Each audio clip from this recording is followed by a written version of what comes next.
Hello friends, this is Himanshi and welcome to let's learn. सभी को good evening, नमस्कार, राम राम, सत श्री अकाल, अस्सलाम वालेकुम, what do you feel connected with. Start करेंगे आज का सेशन। और नए सॉफ्टवेयर की नई सेटिंग्स हैं तो पता लग नहीं रहा है स्टार्ट हुआ है या नहीं, बट हो ही गया होगा होपफुली। तो आज पेडागोजी प्रैक्टिस सीरीज़ का आपका सेकंड सेशन है। और इसमें जो भी कॉमन पेडागोजिकल क्वेश्चंस हैं, चाहे वो आपके एजुकेशनल साइकोलॉजी से हों, चाहे वो चाइल्ड डेवलपमेंट से हों, चाहे वो टीचिंग मैथडोलॉजी से हों यानी पेडागोजी से हों, सभी क्वेश्चंस को, क्लासरूम मैनेजमेंट टाइप के क्वेश्चंस हों, इन्वॉल्व किया गया है, तो इंक्लूड किया गया है बेसिकली। तो स्टार्ट करते हैं, समझते हैं कहानी क्या है। लास्ट क्लास में आप लोगों को आए बहुत मज़े, आपको सीखने में मज़ा आया और क्वेश्चंस को अटेम्प्ट करने में भी। ठीक, तो स्टार्ट करते हैं, समझते हैं चीज़ों को। 20 क्वेश्चंस हैं, हर एक क्लास में 20 क्वेश्चंस रखेंगे और कोशिश करेंगे टाइम पे क्लास शुरू करें। जैसे आज लेट हुई है वैसे ना हो, 9 बजे ही हो जाए शुरू। ठीक है जी। तो आपकी जन्मदिवस की जो भी आप लोगों ने विशेष दी, बधाइयाँ, शुभकामनाएं, उनके लिए धन्यवाद आपका। और स्टार्ट करेंगे भाई क्लास। ठीक, नई सीरीज़ है ये, इसमें मिक्स्ड क्वेश्चंस रहेंगे, हर एक टीचिंग एग्जाम में आपको हेल्प करेंगे। कॉमन टॉपिक्स हैं। पीडीएफ जो इससे पहले वाली क्लास का है वो पीडीएफ आपको अभी मिल जाएगा विद आंसर्स इस क्लास के जस्ट बाद, और ये वाली क्लास का पीडीएफ कल तक मिल जाएगा। लाइक शेयर सब्सक्राइब आप कर देंगे, कमेंट्स में अपने विचार भी बता देंगे। आगे बढ़ेंगे, क्वेश्चन नंबर 1 से शुरू करते हैं फटाफट और समझते हैं कि कहानी क्या है। क्वेश्चन नंबर 1 क्या कहता है, जल्दी से बताएंगे, जवाब देंगे। 1 नंबर के लिए सवाल है आपका और आप पोल में जवाब देंगे। ठीक है, ताकि आप अपनी बात से पीछे ना हटें कि हमने तो ये वाला नहीं ये वाला जवाब दिया था, ये सब नहीं चलेगा। ठीक है जी, चलिए फटाफट से बताइए। Question number 1, which of the following, ये सीरीज आप डेली कंटिन्यू रखने की कोशिश करेंगे, कल एक्स्ट्रा छुट्टी हो गई थी आपकी और बर्थडे पे तो छुट्टी थी ही। Question number 1, which of the following theorist is not related to gender schema theory, यानी निम्नलिखित में से कौन सा सिद्धांतकार लिंग स्कीमा सिद्धांत से संबंधित नहीं है। अब जेंडर स्कीमा थियरी, ये क्वेश्चन पूछा जा चुका है DEET+B में और कहीं भी पूछा जा सकता है, क्योंकि जेंडर ऐसा टॉपिक है जो सारे टीचिंग एग्जाम्स में आता है और आना भी चाहिए, है ना। तो which of the following theorist is not related to gender schema theory, यानी कौन सा थियरिस्ट है जिसने जेंडर स्कीमा थियरी पे, यानी लिंग स्कीमा, जेंडर और सेक्स डिफरेंट हैं, ये हम सभी जानते हैं। सेक्स एक बायोलॉजिकल कंस्ट्रक्ट है, यानी जैविक संरचना है, आपकी बायोलॉजी निर्धारित करती है, और जेंडर समाज बना देता है। ठीक है जी, तो बताइए जरा फटाफट से, जेंडर स्कीमा थियरी से कौन कौन रिलेटेड नहीं है। अब ये जेंडर स्कीमा थियरी का सवाल थोड़ा नया होने लगा है, क्योंकि जनरली जेंडर स्कीमा थियरी पे ये लोग नहीं जाते थे, है ना। तो कैरल लिन या फिर हालवर्सन, सिगमंड फ्रॉइड या सेंड्रा बैन, बताइए फटाफट से बताइए। जो भी आप जवाब दे रहे होंगे, यहाँ पे दिखाई नहीं पड़ रहा है, कल से पड़ेगा। तो यहाँ पे आंसर होगा सिगमंड फ्रॉइड। क्यों? क्योंकि नॉट लिखा हुआ है, और जो नॉट का हमारा सीधा सा रूल होता है, जो पूछा क्या है, जो सही नहीं है, तो जो सही नहीं है वही सही है, क्योंकि पूछा ही नहीं है। ठीक है, तो अब इसको समझ लेते हैं। देखो, सिगमंड फ्रॉइड बात करते हैं माइंड की, सबकॉन्शियस माइंड, कॉन्शियस माइंड, है ना, अनकॉन्शियस माइंड, पर्सनैलिटी की थियोरी है इनकी। इन्होंने जेंडर स्कीमा थियोरी नहीं दी है। ठीक, जेंडर स्कीमा थियोरी पे बात कैरल लिन ने की है, हेलवर्सन ने की है, सेंड्रा बैम ने तो इसको इंट्रोड्यूस ही किया था। सेंड्रा बैम ने बहुत काम किया किसको लेकर के, जेंडर को लेकर के या विमेन अपलिफ्टमेंट को लेकर के। ठीक, तो समझते हैं कहानी क्या है और जेंडर स्कीमा थियरी है क्या बेसिकली। इन तीनों की बात कभी और अलग से, ये वाला टॉपिक भी मैं आपको कराऊंगी, मैं लिख भी लेती हूँ, कहीं पे नोट कर लेना राहुल। जेंडर स्कीमा थियरी, ये जो टर्म्स वाली सीरीज चलेगी ना बीच बीच में, उसमें ये भी आपको मैं एक्सप्लेन कर दूं, क्योंकि ये ऐसा टॉपिक है जो जनरली नहीं आता पेपर में, लेकिन आ गया तो आपको पता होना चाहिए। ठीक, तो जेंडर स्कीमा थियरी की बात सेंड्रा बैम ने की है। जेंडर स्कीमा थियरी बेसिकली आपके स्कीमा, आप समझते हैं कि जो भी आपका मेंटल स्ट्रक्चर है, मानसिक संरचनाएं हैं, जो भी चीजें आपने दिमाग में स्टोर करके रखी हुई हैं, जो भी आपकी अंडरस्टैंडिंग है, जो भी सारा डेटा है आपके ब्रेन में ऑर्गेनाइज्ड फॉर्म में। ठीक है, जेंडर को लेकर के जो स्कीमा है वो जेंडर स्कीमा है। वो आता कहां से, समाज से आता है। कई बार इसमें स्टीरियोटाइप्स भी आ जाते हैं। क्यों? क्योंकि हम आसपास देख रहे हैं, मम्मी को हमने खाना बनाते देखा है, पापा को रिमोट लेके टीवी के सामने बैठे हुए देखा है, हमें लगता है तो कि जो, अगर आप फीमेल हैं तो बहन का काम है खाना बनाना, मैं लड़का हूं तो क्यों खाना बनाऊं, और भाई का काम है टीवी देखना या कुछ और बाहर से सामान ला देना। तो ये जेंडर स्कीमा हमारा बनता है कई बार कहां से, एनवायरमेंट से। स्टीरियोटाइप्स भी इसके अंदर आ जाते हैं कई बार। ठीक, तो इसमें 2-3 फैक्टर्स हैं जिसकी बात आपका सेंड्रा बैम ने की है। ये सेंड्रा बैम है और इन्होंने बताया, सेंड्रा बैम। अगर पूछ लेता कि किसने दी है थियरी, तो इन तीनों का नाम सही हो जाता है, specially Sandra Bem is important in this case. ठीक, या इस कॉन्सेप्ट के लिए सैंड्रा मैम इंपॉर्टेंट हो जाती हैं। जेंडर स्कीमा कहते हैं इसको, स्कीमा को स्कीमा ही कहेंगे। Societies believe about the traits of females and males, क्योंकि ये जेंडर है तो जेंडर एक सोशल कंस्ट्रक्ट है, समाज के द्वारा बनाई गई संरचना है, समाज ने तय किया है लड़कियां ऐसे रहेंगी, लड़के ये करेंगे वो करेंगे, ठीक है जी। तो अगर हम देखें societies believe about the traits of females and males, जो समाज का विश्वास है कि महिलाओं को ऐसे होना चाहिए, पुरुषों को ऐसा होना चाहिए, वो gender schema theory, gender schema को बनाता है, ठीक। और क्या चीजें इसमें आएंगी, इन्फ्लुएंसेस ऑन सेल्फ एस्टीम और एक्सेप्टेबल बिहेवियर्स। तो अगर आप समाज के बनाए हुए या जो भी आपका स्कीमा बना है जेंडर को लेकर के, तो अगर आप उसके हिसाब से चलते हैं तो आपको पता है कि एक्सेप्टेबल बिहेवियर कौन सा होगा और अनएक्सेप्टेबल बिहेवियर कौन सा होगा। Influences on the processing of social information, यानी सोशल इंफॉर्मेशन को आप कैसे प्रोसेस करेंगे, समाज में कोई मूवी देख रहे हैं, कुछ देख रहे हैं, उसमें आपको कौन सी चीज अटपटी लगेगी, कौन सी नॉर्मल लगेगी, ये आपके जेंडर स्कीमा थियरी पे डिपेंड करेगी अबाउट जेंडर, कि जेंडर को लेके आपके विचार क्या हैं। अब इसमें आपका एनवायरमेंट भी बहुत बड़ा रोल प्ले करेगा, इसमें आपका कॉग्निटिव डेवलपमेंट, आपका दिमाग कितना डेवलप्ड है ना, वो भी इसमें बहुत मैटर करेगा। तो ये सब मिलाकर के हमारी एक जेंडर स्कीमा बनता है, जिसमें स्टीरियोटाइप्स भी कई बार आ जाते हैं। सीटेट इनवैलिड होगा, अब ये वो इधर उधर की जो बातें चल रही हैं, जब तरीके से चीजें सामने आ जाएंगी मैं आपके साथ शेयर कर दूंगी। ये बिना मतलब बहुत हल्ला बनाने का शौक बिल्कुल भी नहीं है ना, और वो अच्छा भी नहीं लगता, वो एक मैच्योर काम नहीं लगता। ये जिनको नया नया शौक है यूट्यूब पे वीडियोस बनाने का उनके लिए ठीक है ना, कुछ होश आए चीजें बिल्कुल फाइनल सामने तो उस पर बिल्कुल बात करेंगे। चलिएगा क्वेश्चन नंबर 2। मैं थोड़ा ज्यादा जल्दी में रहने की कोशिश नहीं करती हूँ यूट्यूब पे, जो भी होता है वो सबके सामने आ ही जाता है, ऐसा नहीं है कि गवर्नमेंट कुछ भी कर रही है तो उसको छिपा के रख लेगी, है ना। तो इस पर चर्चा करेंगे जब फाइनल कल सामने आ जाएंगी चीजें। क्वेश्चन नंबर 2 है, विच of the following mnemonic strategies is correct for the development of middle age children. Middle age children या मिडिल चाइल्डहुड कह देते हैं हम, वही आपका 6 से 8, 8 से 11, यानी लेटर चाइल्डहुड वाली स्टेज में से ही 1-2 साल इधर उधर करके आप मिडिल चाइल्डहुड मान सकते हैं, ठीक। तो पूछा है कि कौन सी स्ट्रेटजी करेक्ट है निमोनिक को लेकर के। निमोनिक क्या है, बेसिकली याद रखने का एक तरीका है, ठीक, कि आप जैसे SPCF मैंने आपको बताया हुआ है प्याजे की थियरी के लिए कि 4 स्टेजेस हैं, sensory motor, pre operational, concrete operational और फॉर्मल ऑपरेशनल। तो इन चारों को सीक्वेंस में आप याद रख पाते हैं SPCF से, ये एक निमोनिक है ना। तो ऐसी स्ट्रेटजीज हैं, कई सारे एक्रोनिम्स हैं कुछ, जिनकी सहायता से आप क्या याद रख लेते हैं, आपको चीजें याद रह जाती है। तो मेमोरी में ठहराव की या रुकवाने की, एक तरह से मेमोराइज करने की टेक्निक है निमोनिक्स, जिसमें कई सारी चीजें आती हैं, ठीक। तो अगर हम देखें तो मिडिल एज चिल्ड्रन की बात हो रही है, यानी 5 से 11-12 साल तक के बच्चों की, वही लेटर चाइल्डहुड ही मान के चला करें आप। तो फर्स्ट ऑप्शन है 5 and 6 years old children can use external memory aids, यानी 5 और 6 वर्ष के बच्चे जो होते हैं वो बाह्य मेमोरी सहायता का उपयोग कर सकते हैं। कोई आपने उनको चार्ट दिखा दिया, कुछ और कोई एक पिक्चर देख ली उन्होंने, तो ये हो सकता है, बिल्कुल सही है, 5-6 साल का बच्चा कर सकता है, करेक्ट है। सेकेंड पॉइंट है, most children do not do grouping until at least the age of 10 years। 10 साल की उम्र तक जो है ज्यादातर बच्चे ग्रुपिंग नहीं कर पाते।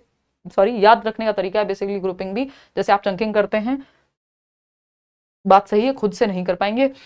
4 years old do conscious repetition spontaneously. देखो कॉन्शियस रेपिटेशन जो है 10 साल की उम्र से पहले, कि आप एक निमोनिक का प्रॉपर यूज कर पाएं, उसकी शॉर्ट फॉर्म्स याद रख पाएं, उसको स्पॉन्टेनियसली जो भी कहानी बताई गई है पूरा याद रख पाएं, तो ये आपका मुश्किल है।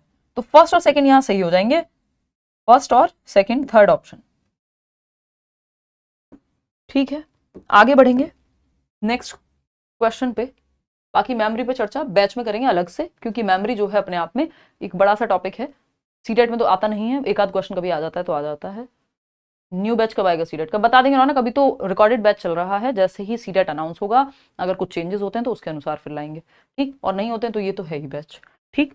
Types of mnemonic devices. अब कुछ निमोनिक के डिवाइसेस हैं, जैसे एक्रोनिम हो सकते हैं, जो शॉर्ट फॉर्म्स हम कह देते हैं, जैसे हमें हमारे सर ने पढ़ाया था ये जो आपके प्लैनेट्स हैं, कि my very efficient mother just served us nuts. अब ये क्या है, ये सारे आपके प्लैनेट्स, तो एक एक्रोनिम बन गया, या हम SPCF का एक एक्रोनिम बना लेते हैं, सम पीपल कांट फोकस। तो आपने हर एक लेटर से एक स्टोरी बनाई हुई है, एक सेंटेंस बनाया हुआ ताकि याद रहे, एक कहानी है, ठीक। मेथड ऑफ लोकी होता है कि आप पूरे दिमाग में एक विजुअलाइजेशन करते हैं, कौन सी चीज कहां से जुड़ी हुई है, और प्लेसेस से जोड़ करके उसको, ये भी याद रखने का एक तरीका है। कई बार हम राइम्स के थ्रू याद रखते हैं चीजें, है ना। चंकिंग, कि आपने फोन नंबर है मान लीजिए, तो उसको 3-3 या 4-4 के टुकड़ों में तोड़ करके याद कर लिया, है ना, जैसे 9599, फिर इसको बाकी सबको मतलब 3 और 4 के ग्रुप में याद कर लिया, एसोसिएट कर लिया किसी चीज को दूसरी चीज के साथ, तो ये सब निमोनिक्स हैं, यानी याद रखने के तरीके हैं। क्वेश्चन नंबर 3 देखिएगा एक बार, क्या कहता है क्वेश्चन नंबर 3, ये कहता है dash six to measure quantitative differences in cognitive abilities by using tests that indicate or predict cognitive abilities। यानी डैश उन परीक्षणों का उपयोग करके संज्ञानात्मक क्षमताओं में मात्रात्मक अंतर को मापता है जो संज्ञानात्मक क्षमताओं को इंगित करते हैं। मतलब क्या हुआ, यानी आपकी संज्ञानात्मक क्षमताएं, यानी संज्ञानात्मक मतलब दिमाग से related, thinking, reasoning, problem solving, decision making, memory, imagination, जो भी काम दिमाग से होते हैं वो कॉग्निटिव डेवलपमेंट में यानी संज्ञानात्मक विकास में आते हैं। तो संज्ञानात्मक क्षमताओं को मापने का मात्रात्मक तरीका कि हम क्वांटिफाई कर पाए कि इतने % आपका दिमाग काम करता है, जैसे आईक्यू भी हो गया फॉर दैट मैटर, तो भी कहीं ना कहीं संज्ञानात्मक क्षमताओं को मापने का ही एक तरीका है। हालांकि हार्वर्ड गार्डनर आईक्यू को मानते नहीं है, ठीक। तो अगर हम देखें यहाँ पे तो कॉग्निटिव एबिलिटीज को यानी संज्ञानात्मक क्षमताओं को क्वांटिटेटिव डिफरेंसेस या फिर उनको मेजर कैसे करेंगे, वो तरीका क्या है यानी मापने का, साइकोमेट्रिक अप्रोच के द्वारा, बिहेवियरिस्ट अप्रोच के द्वारा, पिजेशियन अप्रोच या बेलीज अप्रोच, फटाफट से बताएं। इसका सिंपल सा जवाब होगा साइकोमेट्रिक अप्रोच। प्याजे कोई परसेंटेज का क्राइटेरिया थोड़ी रखे हुए हैं, तो साइकोमेट्रिक अप्रोच है ये, जिसके माध्यम से जितने भी आपके आईक्यू टेस्ट हैं या आपके पर्सनैलिटी टेस्ट हैं, इंटेलिजेंस के टेस्ट हैं, जिनमें भी मेजर किया जा रहा है, मापा जा रहा है पर्सनैलिटी को, यानी आपके व्यक्तित्व को, आपकी बुद्धि को, है ना, दिमाग को, ये सारी चीजें साइकोमेट्रिक अप्रोच के अंदर आएंगी, जिसके द्वारा हम मेजरमेंट कर रहे हैं हमारी संज्ञानात्मक क्षमताओं का यानी कॉग्निटिव एबिलिटीज का। क्वेश्चन नंबर 4 देखिएगा एक बार, क्वेश्चन नंबर 4 क्या कहता है देखिए, in the context of language development what term is used to describe the phenomenon where children over generalize grammatical rules such as saying goed instead of went. यानी कि भाषा विकास के संदर्भ में उस घटना का वर्णन करना है या उस कॉन्सेप्ट के बारे में बताना है जब बच्चा किसी शब्द का उपयोग करने में व्याकरणिक नियमों में वो भूल करता है या अति सामान्यीकरण कर देता है। जैसे संज्ञा और क्रिया है यानी नाउन और वर्ब है मान लीजिए, तो वो उसमें कुछ ना कुछ गड़बड़ कर देगा, उसकी फॉर्म्स को समझने में उसको होती है दिक्कत, अति सामान्यीकरण कहते हैं इसको। जैसे कि वेंट के बजाय वो गोड बोल रहा है, मतलब क्या हुआ, उसको लग रहा है जो फर्स्ट फॉर्म होती है आपकी गो की, इसी में ईडी लगा देंगे क्योंकि कुछ वर्ड्स में ईडी लगा करके सेकंड फॉर्म बन जाती है, तो यही जो है सही बन जाएगा, जबकि जो गो है उसकी सेकंड फॉर्म क्या होगी, वेंट होगी। लेकिन उसने ईडी लगा दिया क्योंकि कहीं पर कोई नियम सीखा और उसको हर जगह यूज करने लग गया, है ना। फॉर एग्जाम्पल जैसे ईट का वो ईटेड भी बना सकता है, तो जो आपकी नाउन और वर्ब की जो फॉर्म्स हैं उनमें वो कुछ रूल कहीं से सीखता है, वो हर जगह लागू करने लगता है जहां वो लागू नहीं भी होता। इसको ओवर जनरलाइजेशन कहते हैं यानी अति सामान्यीकरण कहते हैं नियमों का। तो second option is the right answer. ये बहुत जगह पे पूछा जा चुका है, बहुत ही आम सा जवाब है, कोई मेंटोस जिंदगी वाला क्वेश्चन नहीं है, एकदम आम जिंदगी वाला सवाल है, ठीक। क्वेश्चन नंबर 5 देखिएगा, क्या कहता है भाई क्वेश्चन नंबर 5। क्वेश्चन नंबर 5 कहता है in Kohlberg's theory of moral development which level involves making moral decisions based on the social contract and individual rights। यानी कोहलबर्ग के नैतिक विकास के सिद्धांत में किस स्तर पर सामाजिक अनुबंध और व्यक्तिगत अधिकारों के आधार पर नैतिक निर्णय लेना शामिल है। यानी कहां पे व्यक्ति डिसीजन लेगा, किस बेसिस पे, social contract and individual rights पे, कि समाज को बनाए रखने के लिए कुछ चीज जरूरी है बट इंडिविजुअल के भी राइट्स हैं, है ना। तो रेड लाइट जंप नहीं करनी है, बट कोई एक्सेप्शनल केस है जहां किसी की जान बचानी है या कुछ, तो एम्बुलेंस को रास्ता दे देते हैं कई बार, है ना। या फिर अगर हम बात कहें तो जो एक बहुत ही पुरानी सी सेइंग है, आपने मॉरल एजुकेशन में कहीं ना कहीं पढ़ा होगा कि वो झूठ जो किसी की जान बचाने के लिए बोला जाए उसको झूठ नहीं कहते। तो वो क्या है, social contract and individual rights, कि इंडिविजुअल के भी अपने राइट्स हैं, या कई बार जो धरना प्रदर्शन आप देखते हैं या चीजें होती हैं वो इसी स्टेज में आती है, और ये पोस्ट कन्वेंशनल स्टेज है कि इंडिविजुअल के भी राइट्स हैं। समाज में तो एक नियम चाहिए, लेकिन इंडिविजुअल राइट्स के लिए जहां जरूरत पड़े खड़े होना चाहिए। तो ये क्या हुआ, उत्तर परंपरागत स्तर है, पोस्ट कन्वेंशनल लेवल है, ठीक है। 5th स्टेज है ये, पर्टिकुलरली अगर हम देखें कोहलबर्ग के नैतिक विकास के सिद्धांत में। क्वेश्चन नंबर 6 देखिएगा, फटाफट से बताओ। और question number 6 says which term refers to the ability to understand and share the feelings of another person and is crucial for social development। यानी वो कौन सा शब्द है, कौन सा टर्म है, कौन सा तथ्य है, whatever you want to call it, जो जब किसी अन्य व्यक्ति की भावनाओं को समझने और साझा करने की क्षमता को संदर्भित करता है, जो वो शब्द पहचानना है, और सामाजिक विकास के लिए अति महत्वपूर्ण है। यानी सामाजिक विकास आपका बेहतर होगा, यानी आप लोगों को बेहतर समझ पाएंगे, समाज में कैसे रहना है, क्या तौर तरीके हैं, क्या नियम कायदे कानून है, उन सब के साथ बेहतर डील कर पाएंगे यदि आपके अंदर ये क्षमता है। कौन सी क्षमता? लोगों की फीलिंग्स को शेयर करने की, महसूस करने की। क्या कहलाएगा ये? एम्पैथी कहलाएगा। नहीं, सिंपैथी को हम बहुत पॉजिटिव नहीं मानते हैं आपकी साइकोलॉजी में या ये आपके पूरे सिलेबस में भी, अगर मैं इधर उधर की बात ना करूं तो सिंपैथी बहुत पॉजिटिव नहीं है, आपको अवॉइड बचना है सिंपैथी से। सिंपैथी इज दया, कहीं ना कहीं आप कर रहे हैं किसी पे, एंड दया किसी को नहीं अच्छी लगती। Empathy is the right word. Empathy कि आप दूसरे के शूज में खुद को रख करके देख पाए, समानुभूति जिसको हम कहेंगे। और एम्पैथाइज अगर आप बेहतर कर पाते हैं तो आपका सोशल डेवलपमेंट बेहतर होगा, आप लोगों को बेहतर समझ पाएंगे, आप उनकी भावनाओं को, उनकी इंटेंशंस को और वो खुद को उनकी जगह पे रख के देख पाएंगे। तो एम्पैथी मस्ट है, sympathy is not the right word या फिर राइट टर्म, पॉजिटिव नहीं है बहुत ज्यादा सोशल डेवलपमेंट के लिए। ठीक है। हाँ, एल्ट्रुइज्म तो एक तरह से परोपकारिता हो गई कि आपको दान करना पसंद है, मानवता की भलाई करना पसंद है, नॉल। ईगो सेंट्रिज्म तो सेल्फ सेंटर्ड है आप, यानी खुद के बाहर कुछ और देख ही नहीं पाते हैं। क्वेश्चन नंबर 7 देखिएगा एक बार, जवाब दीजिएगा फटाफट से। Which developmental milestone typically occurs first in infancy? यानी विकासात्मक प्रकार्यों में सबसे पहला जो माइलस्टोन है या डेवलपमेंटल टास्क जिसको हम कह देते हैं, सबसे पहले इन्फेंसी में कौन सा एक टास्क आता है या माइलस्टोन अचीव करता है बच्चा? इन्फेंसी आप जानते हैं शैशवावस्था, जन्म से 2 वर्ष हम जनरली देखते हैं, लेकिन डेवलपमेंटल टास्क यानी विकासात्मक प्रकार्यों के परिप्रेक्ष्य में या पर्सपेक्टिव में अगर मैं कहूं तो जन्म से 6 वर्ष तक हम देखते हैं इन्फेंसी को। जो हैविंगर्स ने ये दिए हैं बेसिकली, जो आपके डेवलपमेंटल माइलस्टोन्स हैं, केवीएस में भी इस बार पूछे गए थे और कई जगह पे पूछे जा चुके हैं, इंपॉर्टेंट हैं। तो अगर हम देखें जो डेवलपमेंटल माइलस्टोन्स हैं वो हैविंगर्स्ट बात करते हैं इनकी, और हैविंगर्स्ट ने बर्थ टू 6 ईयर्स को इन्फेंसी माना है यहाँ पे, जो उन्होंने डेवलपमेंटल टास्क दिए हुए हैं। पहला ऑप्शन है वॉकिंग इंडिपेंडेंटली, यानी स्वतंत्र रूप से चल पाना। सबसे पहले कौन सा होगा ये पूछा है, ये होंगे तो सारे जन्म से 6 वर्ष में, लेकिन सबसे पहले कौन सा होगा?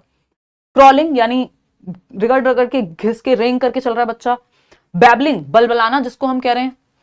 ग्रेस्पिंग ऑब्जेक्ट्स यानी वस्तुओं को पकड़ पाना, कि पेन है रखा हुआ है या कोई टेबल पे कोई बॉटल रखी हुई, कहीं रखी हुई, तो वो ग्रास्प कर पा रहा है, यानी पकड़ पा रहा है बच्चा। तो सबसे पहले कौन सा माइलस्टोन आएगा? आप में से ज्यादातर लोग सही जवाब दे पा रहे हैं, वो है बैबलिंग। देखो इससे भी पहले एक चीज आती है, वो है आपकी कूइंग, कूकना जिसको हम कहते हैं।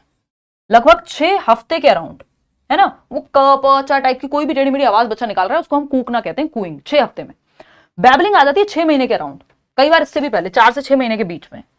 तो अराउंड 4 to 6 मंथ्स में जब बैबलिंग आ जाएगी, बलबलाना जिसको हम कहते हैं, सिंगल सिलेबल जो है बच्चा यहां बोलने लगेगा, यानी ब म च, जो सिंगल सिलेबल्स हैं उनको यूज करने लगेगा, बलबलाना। ये क्रॉलिंग थोड़ा और 6 महीने से और आगे 6-8 महीने में जाकर के कर पाता है बच्चा। वॉकिंग इंडिपेंडेंट लगभग साल भर लग जाएगा। ग्रेस्पिंग ऑब्जेक्ट्स भी वही 8 महीने के अराउंड। ठीक है, तो यहां पर बलबलाना इज द राइट वर्ड। आगे बढ़े, क्वेश्चन नंबर 8 देखिएगा एक बार, फटाफट से जवाब दीजिएगा। ये आपके प्यारे वाइगॉस्की का क्वेश्चन है। वाइगॉस्की और प्याजे से कितना लगाव है सारे टीचिंग एग्जाम्स को, ये आप सभी जानते ही हैं। क्वेश्चन नंबर 8 देखिएगा। In Lev Vygotsky's theory of cognitive development, what term describes the range of tasks that a learner can perform with the help of a more knowledgeable person but cannot yet perform independently?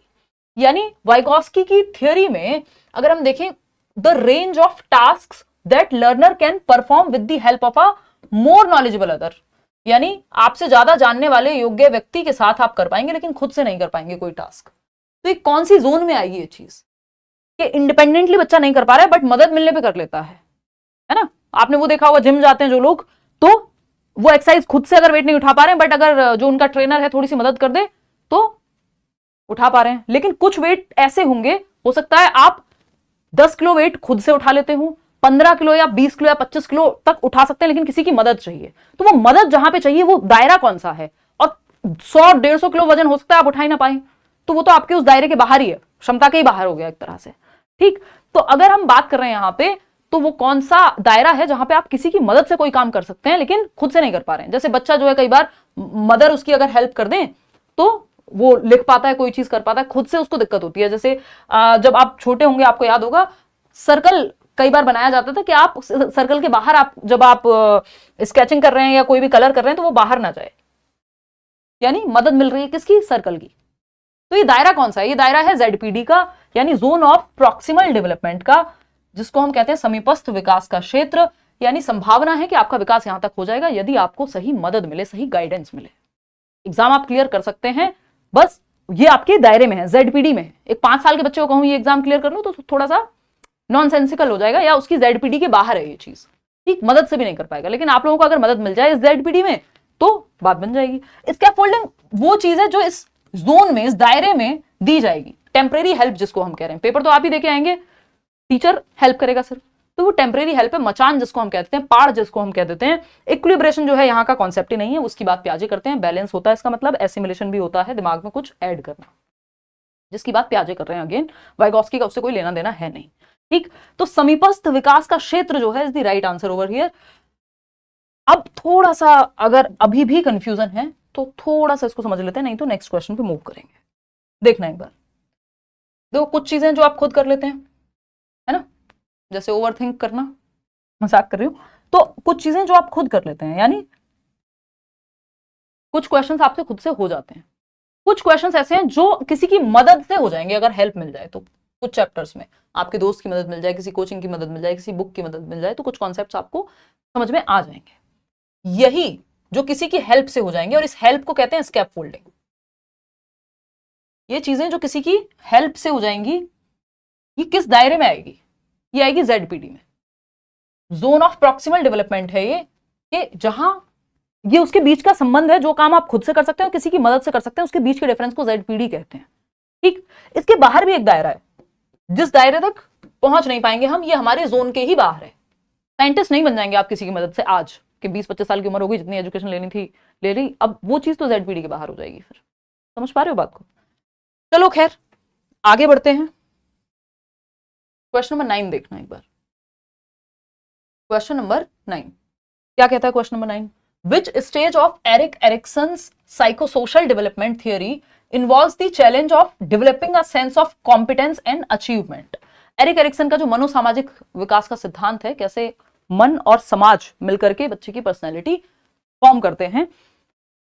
8 stages दी हैं, जन्म से ही या बचपन से ही अगर मैं कहूं, और बुढ़ापे तक की स्टेज लाइफ स्पेन थियरी भी कहते हैं, क्योंकि इन्होंने थ्रू आउट पूरी लाइफ को कवर कर दिया 8 के 8 स्टेज में, और बहुत मजेदार थियरी है, ठीक। एरिक एरिक्सन के मनोसामाजिक विकास सिद्धांत के किस चरण में योग्यता और उपलब्धि की भावना विकसित होती है? हर एक स्टेज में एक चैलेंज होगा। एरिक्सन के अकॉर्डिंग हर एक स्टेज में एक द्वंद्व है, एक कॉन्फ्लिक्ट है, ठीक है ना। तो अब वो कॉन्फ्लिक्ट जिसका एक पॉजिटिव साइड है, एक कॉइन का, एक सिक्के का, और दूसरा नेगेटिव साइड। अगर आप पॉजिटिवली रिजॉल्व कर लेते हैं उस चैलेंज को तो आपके अंदर एक अच्छा वर्च्यू डेवलप होगा, और अगर आप नेगेटिव साइड जाते हैं तो दूसरा एक नेगेटिव, मतलब नेगेटिव एस्पेक्ट आपके अंदर डेवलप होगा, या वो कॉन्सिक्वेंस है। तो वर्सेस, इसलिए हर एक स्टेज में वर्सेस लिखा हुआ मिलेगा, यानी बनाम लिखा हुआ मिलेगा एरिक्सन की हर एक स्टेज में, ठीक। तो वो कौन सी स्टेज है जिसमें अगर आप चैलेंज पार कर लेते हैं तो आपको sense of competence and achievement आएगा, कि आप कोई चीज अचीव कर सकते हैं, ये क्षमता या ये विश्वास आपके अंदर आएगा। कौन सी स्टेज है? देखो, ट्रस्ट वर्सेस मिसट्रस्ट तो आपकी जन्म से 1.5 साल के आसपास तक की स्टेज है, जहां पे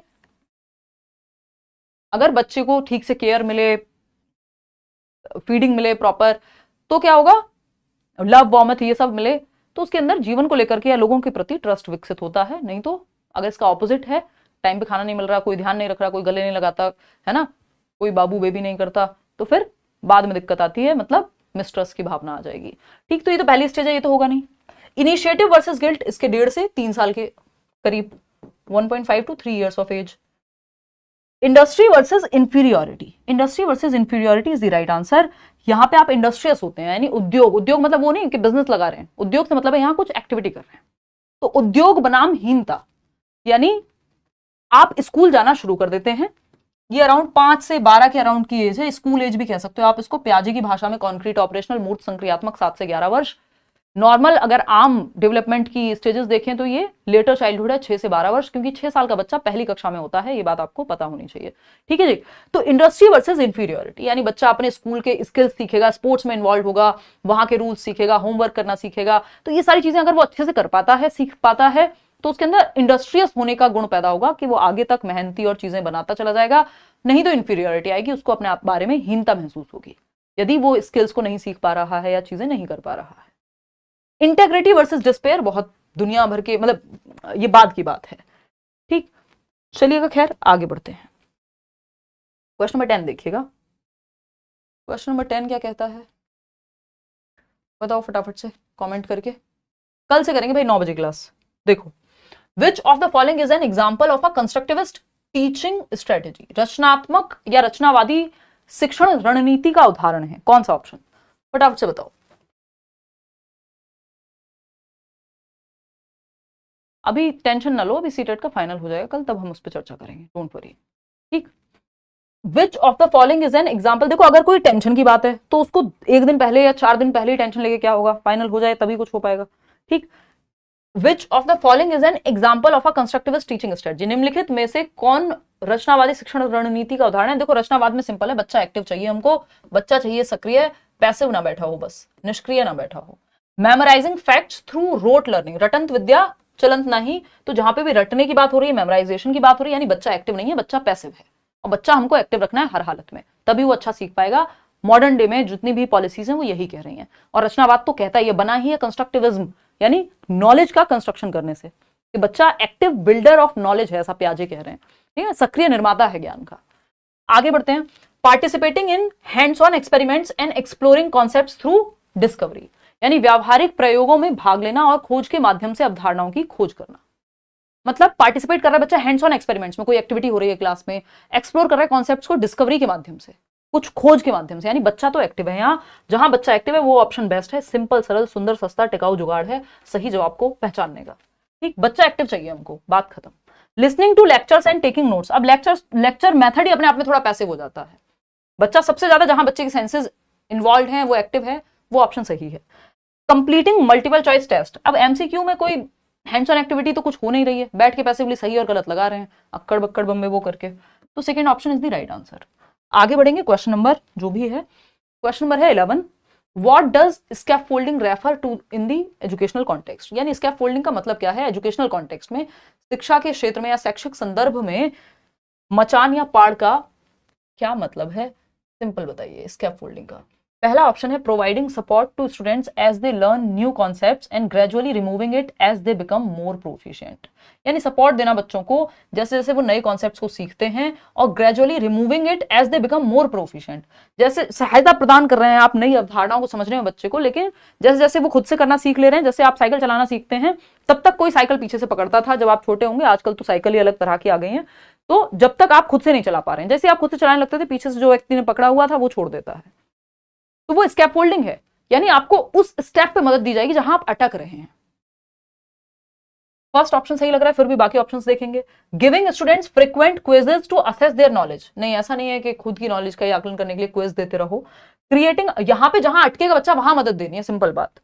creating a rigid curriculum that all students must follow, देखो रिजिड करिकुलम, रिजिड तो कहीं भी नहीं होना है आपको पूरे एजुकेशनल सिस्टम में, आज की डेट में ये बात चलती ही नहीं है।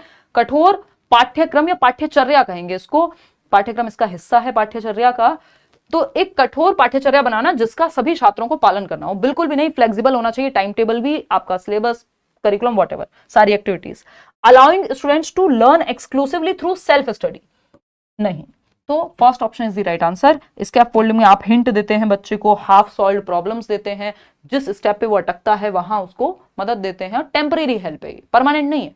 इसको मैं आपके साथ पेपर में नहीं जाऊंगी, यहां डिस्कशन कर रहे हैं, जहां जहां डिफिकल्टी होगी वो प्रॉब्लम सॉल्व होती जाएगी, ठीक है ना, हो जाएगा वो भी अमन, अभी तो होगा। क्वेश्चन नंबर 12 देखिएगा, इन the context of educational technology, ET बोल देते हैं इसको, शैक्षिक प्रौद्योगिकी के संदर्भ में, शैक्षिक प्रौद्योगिकी के संदर्भ में what is the primary advantage of using interactive white boards in the classroom, यानी मुख्य लाभ क्या है, प्राथमिक लाभ क्या है एजुकेशनल टेक्नोलॉजी में जब आप इंटरैक्टिव व्हाइट बोर्ड्स को यूज करते हैं। वो आपने देखे होंगे जिन पे प्रोजेक्टर्स लगे होते हैं व्हाइट क्लासरूम में, आजकल तो डिजिटल बोर्ड्स आ गए हैं, तो इंटरैक्टिव व्हाइट बोर्ड्स का फायदा क्या है ये पूछा है। पहला ऑप्शन है they are cost effective and require minimal training, ये लागत कम लगती है, आप इसको डिजिटल बोर्ड भी मान सकते हो, देखो लागत कम नहीं लगती, बहुत महंगे आते हैं, पहली बार लिया था आज से 4.5 साल पहले, बैंड बज गई थी, एक गाड़ी के बराबर की कीमत थी, ठीक, तो ये कहना गलत होगा। They facilitate dynamic presentations and interactive learning activities, यानी ये जो आपका एजुकेशनल टेक्नोलॉजी में, बेसिकली एजुकेशनल टेक्नोलॉजी है क्या, टेक्नोलॉजी को एजुकेशन में यूज करो ताकि इफेक्टिव बन जाए एजुकेशन, बेहतर तरीके से आप एजुकेशन दे पाए। जैसे ये जो पूरी प्रक्रिया चल रही है, आप घर से बैठ के देख रहे हैं, मैं यहाँ पे बोर्ड बता पा रही हूँ, पिक्चर दिखा पा रही हूँ आपको, ये एजुकेशनल टेक्नोलॉजी का ही उदाहरण है। ठीक, इसमें हम आईसीटी भी देखते हैं, यानी इंफॉर्मेशन कम्युनिकेशन टेक्नोलॉजी, कि इंफॉर्मेशन को कम्युनिकेट कर पा रहे हैं हम माध्यम से किसके, टेक्नोलॉजी के। ठीक है जी। तो अगर हम बात करें सेकंड ऑप्शन की, they facilitate dynamic presentations and interactive learning activities, ये बात सही लग रही है हमें। देखो कॉस्ट इफेक्टिव नहीं होते, सस्ता नहीं होता, वे गतिशील प्रस्तुतियों और इंटरैक्टिव शिक्षण विधियों की सुविधा प्रदान करते हैं। यानी एक तो अलग अलग चीजें आप कर सकते हैं, यहाँ पे वीडियोस भी दिखा सकते हैं, पिक्चर्स भी दिखा सकते हैं, कुछ कलरफुल चीजें भी बना सकते हैं, एंड इंटरैक्टिव लर्निंग एक्टिविटीज, कई सारी एक्टिविटीज आप इसके माध्यम से करा पाएंगे। जबकि एक सिंपल व्हाइट बोर्ड या ब्लैक बोर्ड पे चॉक एंड टॉक से आप काम करते थे, अलग अलग कलर की चॉक भी अरेंज नहीं हो पाती थी। यहाँ पे ना आपको हाथ गंदे करने हैं और ना कुछ और होना है, सिंपल बहुत सारी चीजें आप कर सकते हैं एक इंटरैक्टिव बोर्ड के माध्यम से। तो ये डायनेमिक है, मल्टीपल चीजें कर सकता है। ठीक, they replace the need for textbooks and other resources, ऐसा नहीं है कि अदर रिसोर्सेज की अब नीड ही नहीं रहेगी, बुक्स से पढ़ने की जरूरत ही नहीं रहेगी, वो सब बेकार की बातें। फोर्थ ऑप्शन है, दे ऑटोमेटिकली असेस स्टूडेंट परफॉर्मेंस, यानी खुद से ही आकलन कर पाते हैं बच्चों की परफॉर्मेंस का। क्या व्हाइट बोर्ड खुद से या स्मार्ट बोर्ड खुद से कर लेगा आकलन? नहीं भाई। तो third option, second option is the right answer. आगे बढ़ेंगे, क्वेश्चन नंबर 13 देखिएगा, What is one key benefit of using cooperative learning strategies in the classroom? यानी सहयोगी शिक्षणात्मक रणनीतियों का इस्तेमाल करने का लाभ क्या है कक्षा में।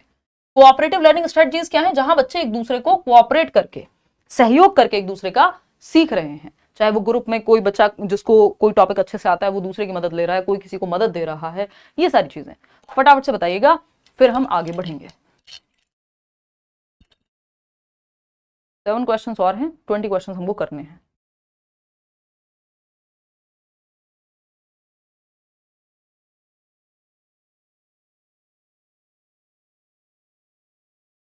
चलिए समझते हैं कहानी, देखते हैं।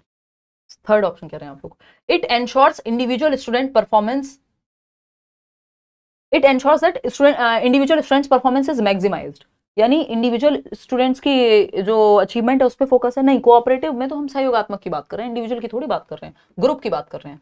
It allows students to work independently without teacher supervision, नहीं भाई यहाँ तो टीचर भी बाकी बच्चे भी सब कोऑपरेट करेंगे, टीचर होगा ही नहीं, ये किसने कह दिया। थर्ड ऑप्शन है, it enhances students social and communication skills through group work, यानी यहाँ पे बच्चे के सामाजिक कौशल और जो उसके संप्रेषणात्मक कौशल है, यानी बातचीत के जो स्किल्स हैं, उसकी संप्रेषण के जो कौशल हैं और समाज में रहने के तौर तरीके वो सीख पाएगा, ग्रुप में कैसे रहते हैं, है ना, पेशेंस डेवलप कर पाएगा, अपनी बात को बेहतर कहना सीख पाएगा, दूसरे के आइडियाज को और उसके विचारों को सुनना सीख पाएगा, ये सब काम यहां होंगे। It eliminates the need for assessment and grading, ऐसा नहीं है, असेसमेंट फिर भी नीडेड है ना, वो अलग पैमानों पे होता है। तो ग्रुप में सीख करके ये होगा कि बच्चे सोशली रहना सीखेंगे और कम्युनिकेट बेहतर कर पाएंगे। Third option is the right answer. Question number 14 देखिएगा, ये क्या कहता है, what is the main purpose of using rubrics in assessment. ये बहुत इसमें आप लोग कंफ्यूज होते हैं, देखिएगा इसको, रूब्रिक्स को इस्तेमाल करने का आकलन के लिए क्या पर्पस है, मूल्यांकन में रूब्रिक्स का उपयोग करने का मुख्य उद्देश्य क्या है। फर्स्ट ऑप्शन है, to evaluate students behaviour in class, यानी कक्षा में विद्यार्थियों के व्यवहार का मूल्यांकन करना, मतलब बच्चों के व्यवहार को आप भाप पाए, ये रूब्रिक्स होता है। या फिर second option, to provide a clear set of criteria for grading and feedback. क्या लग रहा है अपना अपना सा जवाब। To rank students based on their academic performance, नहीं, रैंक करना उद्देश्य नहीं है। To give a numerical score without detailed feedback, ऐसा भी नहीं है, रूब्रिक का मतलब कोई जजमेंट नहीं है। रूब्रिक बेसिकली एक पैमाना है, एक सेट स्टैंडर्ड है जो आपको बताएगा कि किस स्केल पे या किन स्टैंडर्ड्स पे चीजें असेस करनी है। फॉर एग्जाम्पल, मैथ्स में, इंग्लिश में राइटिंग के भी नंबर आपको मिल सकते हैं, या कितने अच्छे से प्रेजेंट किया है आपने चीज को उसके। वहीं गणित में आपके राइटिंग के नंबर नहीं होंगे, स्टेप वाइज नंबर आपको मिलेंगे। तो ये रूब्रिक है, अलग अलग सब्जेक्ट का एक स्टैंडर्ड है, एक पैमाना है जो तय किया जाता है कि इस पैमाने पे हम असेस करेंगे, ये रूब्रिक है। तो टू प्रोवाइड के भाई इंट्रोडक्शन के इतने नंबर हैं, फिर बीच के पार्ट के इतने नंबर हैं, ये रूब्रिक है। तो to provide a clear set of criteria for grading and feedback, तो एक क्राइटेरिया, एक पैमाना मिल जाएगा, उसको हम रूब्रिक कहते हैं। चलिएगा क्वेश्चन नंबर 15 पे चलते हैं। क्या कहता है question number 15, which of the following best describes differentiated instruction. बहुत बार पूछा जा चुका है अलग अलग जगह पे, विभेदी अनुदेशन का सबसे अच्छा वर्णन कौन से एक ऑप्शन में किया गया है, ये आपको बताना है। पहला ऑप्शन है using a single teaching method for all students. देखिए नाम ही है डिफरेंशिएटेड, मतलब बाकी सारे बात जहां पे भी डिफरेंस क्रिएट होता है पूरे पेडागोजी में वहां गलत है, लेकिन डिफरेंशिएटेड इंस्ट्रक्शन एक पॉजिटिव वर्ड है। क्यों? क्योंकि आप बच्चों अलग डिफरेंट बच्चों के लेवल को समझते हुए, उनकी नीड्स को समझते हुए यहां पे इंस्ट्रक्शन देते हैं। ठीक है जी। तो using a single teaching method for all students नहीं, एक डंडे से सबको नहीं हाँकना है, यानी don't beat everyone with the same stick. सबके लिए सेम मेथड, यूनिफॉर्म इंस्ट्रक्शन नहीं चाहिए हमको। यूनिफॉर्म इंस्ट्रक्शन इसका जस्ट ऑपोजिट होता है। यूनिफॉर्म मतलब सिंपल, जैसे बच्चा स्कूल में यूनिफॉर्म पहनता है, सारे बच्चे एक जैसे यूनिफॉर्म में होते हैं। यूनिफॉर्म कपड़ों के लिए ठीक है कि हर एक बच्चे का आर्थिक पृष्ठभूमि वैसी नहीं है, हो सकता है कुछ बच्चे मॉडल ही बन के आ जाएं अगर स्कूल में यूनिफॉर्म ना हो तो एटलीस्ट वहां पे यूनिफॉर्मिटी रहे, एक रूपता रहे इस मामले में कि कपड़ों को लेकर कोई ज्यादा टेंशन नहीं है। लेकिन यूनिफॉर्मिटी या यूनिफॉर्म इंस्ट्रक्शन जो है वो अच्छा नहीं होता। पढ़ाने का तरीका यूनिफॉर्म नहीं होना चाहिए, एक मेथड से सबको पढ़ाओ, मल्टीपल वेज यूज करो। तो यहां पे एक बात निकल करके आती है, यूनिफॉर्म इंस्ट्रक्शन एकदम खराब है, यानी सबको एक मेथड से पढ़ाना, एक रूप अनुदेशन कह देते हैं इसको, एकदम खराब चीज, एक रूप अनुदेशन।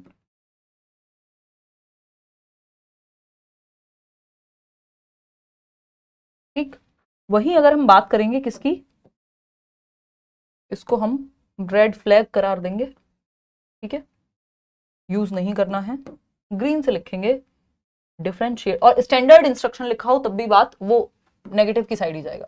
स्टैंडर्ड इंस्ट्रक्शन यानी मानकीकृत, यानी सबके लिए एक ही जैसा है, नहीं।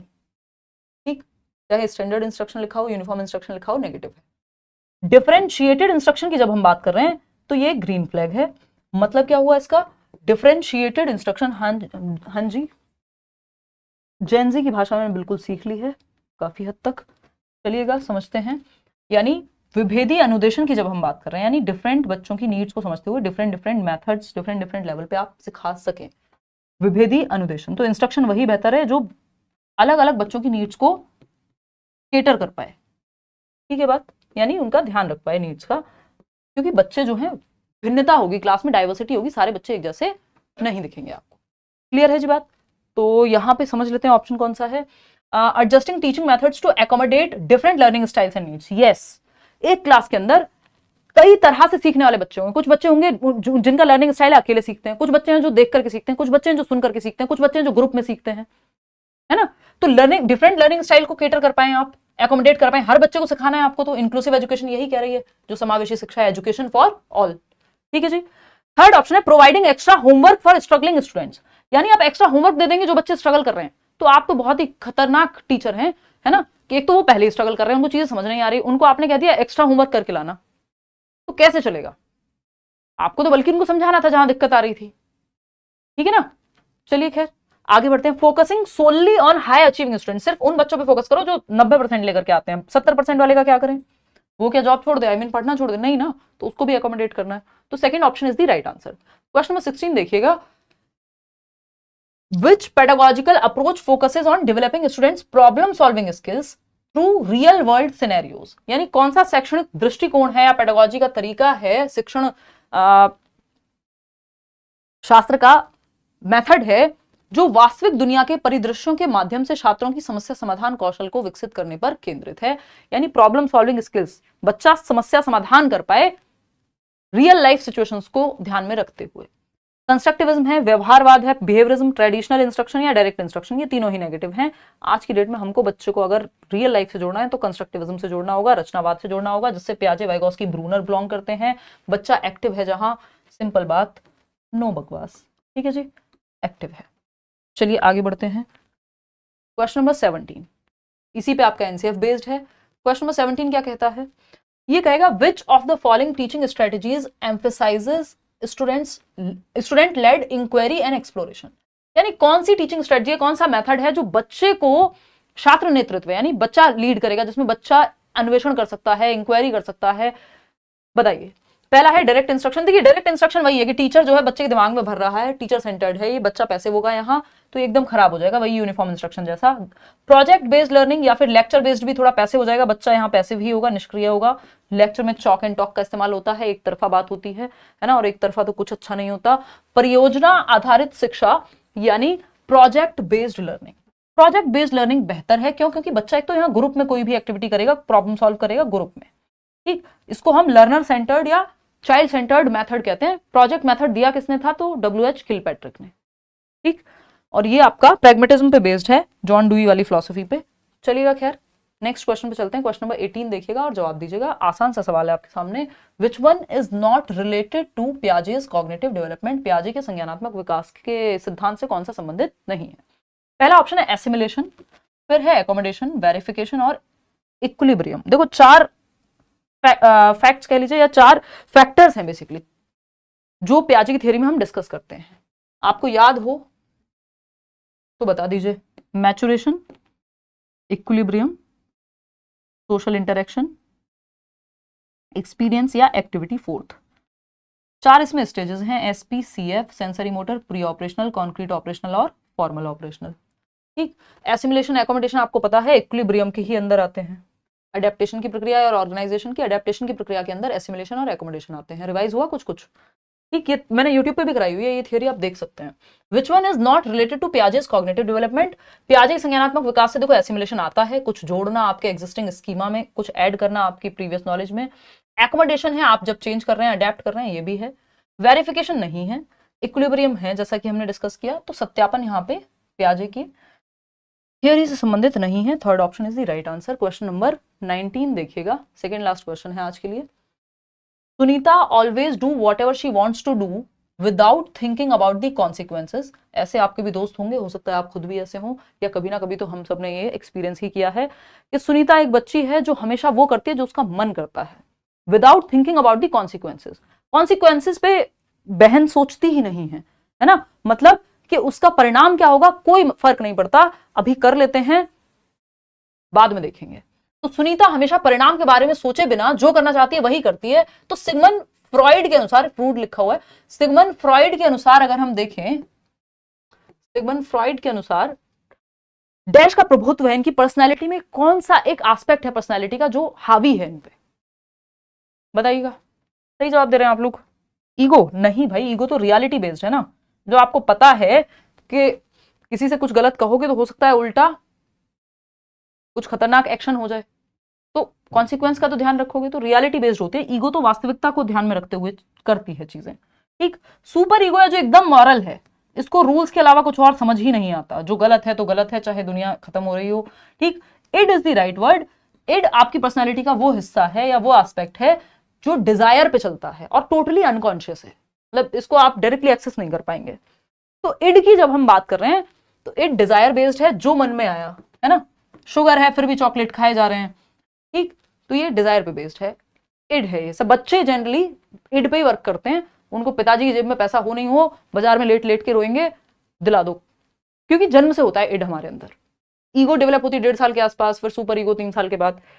ब्लड का यहाँ कोई रोल नहीं है, तो id is the right word या आंसर। क्वेश्चन नंबर 20 देखिएगा, आज के लिए आखिरी सवाल है, आगे बढ़ेंगे।